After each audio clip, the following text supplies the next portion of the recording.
চন্দননগরের সাথে পাল্লা দিয়ে বারুইপুরে হচ্ছে জগদ্ধাত্রী পুজো। দক্ষিণ চব্বিশ পরগনায় হাতে গোনা অন্যতম কয়েকটি জগদ্ধাত্রী পূজার মধ্যে একটি বারুইপুর নতুন ভোর ওয়েলফেয়ার সোসাইটির জগদ্ধাত্রী পুজো। চতুর্থতম বর্ষে এবারে তাদের ভাবনা খিড়কি থেকে সিংহদুয়ার।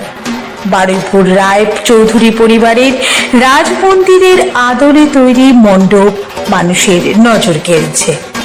পদ্মশ্রী পুরস্কারপ্রাপ্ত সনাতন রুদ্রপালের হাতে তৈরি মাতৃ প্রতিমা পূজিত হচ্ছে এই মন্দিরে। চন্দননগরের আলোয় সেজে উঠেছে গোটা এলাকা। উদ্বোধনে এলেন অভিনেতা আবির চট্টোপাধ্যায় ও অভিনেত্রী কৌশানী মুখার্জি। ছিলেন বারুইপুর পৌরসভার পৌরপ্রধান শক্তি রায় চৌধুরী, উপপৌরপ্রধান গৌতম কুমার দাস সহ একাধিক ব্যক্তিত্ব। দুর্গাপূজার 4টে দিন এক টাকায় পেট ভরে ভাতের মতোই জগদ্ধাত্রী পুজোর 3টে দিন প্রায় 10,000 মানুষকে ভোগ খাওয়ানোর অঙ্গীকার কর্তৃপক্ষের।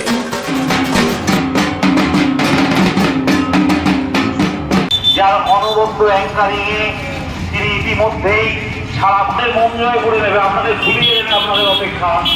আমরা সেই হাসি রাস্তাকে পেয়েছি আমাদের মধ্যে। আমি আমাদের ব্যাগ ও উত্তরীয় পরিয়ে বরণ করে নেওয়ার জন্যে পার্থ ভট্টাচার্য নতুন করে সহ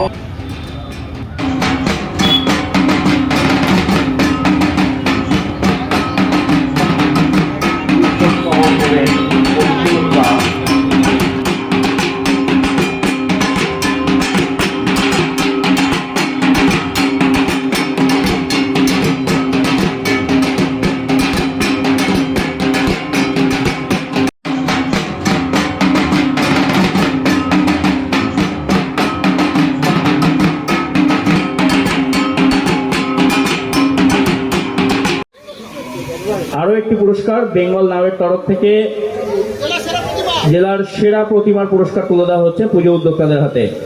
সকলে একটু করতালি দিয়ে উৎসাহিত করবেন পুজো উদ্যোক্তাদের, যাতে কিনা আগামী বছরগুলোতে আমরা আরো ভালো মণ্ডপসজ্জা এবং প্রতিমাসজ্জা সাথে এরকম সুন্দর মনোজ্ঞ অনুষ্ঠান এখানে দেখতে পাই।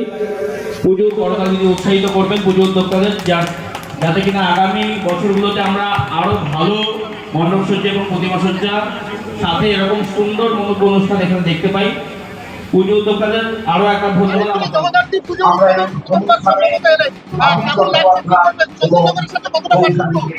সবার আগে আমি ধন্যবাদ জানাবো নতুন ভোরের সমস্ত কর্তৃপক্ষ যারা আমাদের নিমন্ত্রণ করেছেন। বাড়ির এত কাছে জগদ্ধাত্রী পুজোর এরকম আয়োজন এবং এখানে এলাম, এই মণ্ডপ বা প্রতিমা দেখলাম, এরপর হয়তো মানুষ ওনাদের সঙ্গে দেখা হবে, কথা হবে। দেখুন, আমরা সবাই জানি যে উৎসবের মূল জায়গাটি হচ্ছে যেখানে সবাই একসঙ্গে এসে উৎসব উদযাপন করেন। সেটা ভক্তির দিক থেকে হতে পারে, সেটা আনন্দের দিক থেকে হতে পারে। কাজে এইভাবে মানুষের মধ্যে ভালোবাসা আরো এবং মানুষের মধ্যে যে বন্ধুত্ব সেটা আরো বাড়ুক, সেটাই চাইবো। এবং আমি কোনো তুলনায় যাব না, বরং এটাই বলবো যে বাড়ির এত কাছে এত সুন্দর একটা পুজো হচ্ছে, সেই জন্য আমি খুবই গর্বিত এবং আনন্দিত। সমস্ত বাড়িপুরবাসীকে আমার শুভেচ্ছা। আপনারা যেভাবে আমাদের কাজ ভালোবেসেছেন তার জন্য অসংখ্য ধন্যবাদ, এবং আমরা তার পরিবর্তে একটাই কাজ করতে পারি, আরো বেশি পরিশ্রম করে আরো ভালো কাজ করার চেষ্টা করতে পারি। অবশ্যই সেটা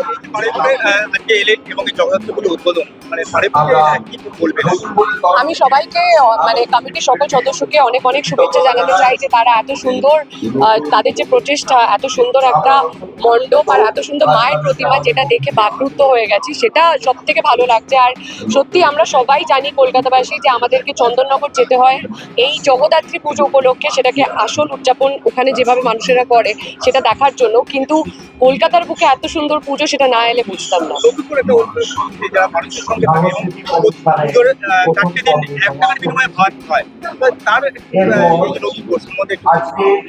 আমার মনে হয় যে কোনো পুজো, যে কোনো উৎসবে মানুষের ঐক্যতা আরো বেশি বাড়ে। পুজোর সময় আমরা একসাথে সবাই মিলে অনেকটা সময় কাটাই। তো পুজোটা শুধুমাত্র উপলক্ষ নিজেদের ভালোবাসা, নিজেদের এই বন্ধন, এটাকে সেলিব্রেট করার। তো এটা খুবই ভালো যেটা আপনি বললেন যে একসাথে একই থালায় খাচ্ছে সবাই মিলে। আমার মনে হয় এইভাবেই পুজো সেলিব্রেট করা উচিত। সবাইকে মায়ের কাছে এটাই কামনা করবো, সবাই ভালো থাকুক, সুস্থ থাকুক, আর আমরা সবাই যাতে একে অপরকে ভালো রাখতে পারি। আর ব্যাস আমার মনে হয় সুস্থতা সব থেকে বড় প্রার্থনা।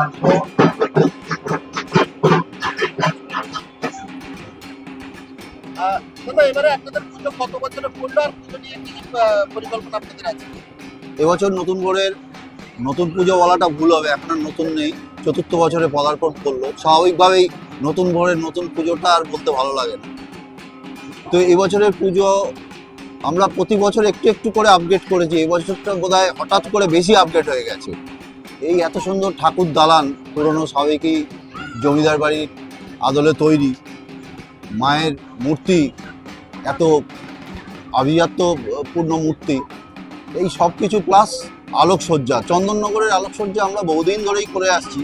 এখন আর চন্দননগর শুধু বলতে ইচ্ছা করে না, আলোকসজ্জাটা অভিনব আলোকসজ্জা আমাদের। তো সব কিছু মিলে আমাদের এই পুজো দক্ষিণ চব্বিশ পরগনা শুধু সেরা বলতে আমার ইচ্ছা করছে না, এটা আমার মনে হয় যদি ঠিকমতো স্টাডি করা হয় চন্দননগরেও স্থান পেয়ে যাবে আমাদের এই সমস্ত ব্যাপারটা, মায়ের মূর্তি, মণ্ডপ, আলোকসজ্জা একটা স্থান পেয়ে যাবে। প্রত্যেক বছরই তো আপনাদের নতুন নতুন চিন্তা ভাবনা, এর জন্যই কি নতুন ঘরের নতুন পুজো সবসময় নতুন পুজো থাকবে? দেখুন, নামের সঙ্গে যখন নতুন জুড়ে আছে তখন পুরনোতে আটকে থাকলে তো হবে না। নতুন পুজো সব দিক থেকেই নতুন, এবং পুজো বলুন বা জীবন বলুন, নতুনের আগমন না করলে তো কিছুটা হলেও একঘেয়ে হয়ে যায়। অবশ্য দেখুন, নতুনের মধ্যেও কিন্তু পুরনোকে আমরা ভুলে যাইনি। আপনারা যেখানে দাঁড়িয়ে আছেন সেটা কিন্তু একটা খুব সাবেকি জমিদার বাড়ির আদলে তৈরি, কিন্তু তাকে নতুন রূপে আমরা দেখার চেষ্টা করেছি, যে নতুন ভাবে যদি তার মধ্যে আমরা কোনো রসদ পাই। সুতরাং নতুন ভোরের নতুন পুজোয় নতুন রসদ আপনারা সবসময় পাবেন। যেমন এবছরের আমাদের নতুন সংযোজন একটা লেজার শো, আমাদের বিসর্জন যাত্রায় নতুন সংযোজন পাবেন। মণ্ডপ সজ্জার ভাবনার মধ্যে অবশ্যই নতুন ভাস্কর শ্রী সনাতন রুদ্রপালের প্রতিমা, সনাতনী প্রতিমা, কিন্তু তাকেও মাকে প্রতিবার নতুন রূপে পাওয়ার যে আকাঙ্ক্ষা আমাদের থাকে, শিল্পীর থাকে। নতুনত্ব না থাকলে তো জীবন চলবে না। এবারে পুজোর কদিন পুজোর কদিন বলতে ষষ্ঠীর দিন, আজকে ষষ্ঠী, কালকে সপ্তমী থেকে সপ্তমী, অষ্টমী, নবমী 3 দিন, সব মিলিয়ে প্রায় 10,000 মানুষের জন্য ভোগের ব্যবস্থা আমরা করছি। আর একটা বিশেষ মালসা ভোগের ব্যবস্থা অষ্টমীর দিন আমরা রাখছি, বিশেষ কিছু সংখ্যক, কারণ এখানে স্থান সংকুলনের জন্য তো সবটা সম্ভব হয় না। তবে 10,000 জন মানুষ সপ্তমী, অষ্টমী, নবমীর সন্ধ্যায় এখানে 10,000 জনের মানুষের জন্য 3 দিনের ভোগ, 3 দিনের 3টে আলাদা রকমের ভোগের ব্যবস্থা আমরা রাখছি।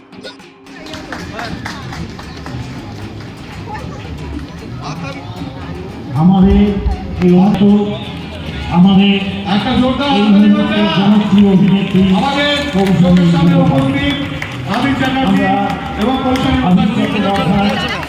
তার নাম তার সিনেমা,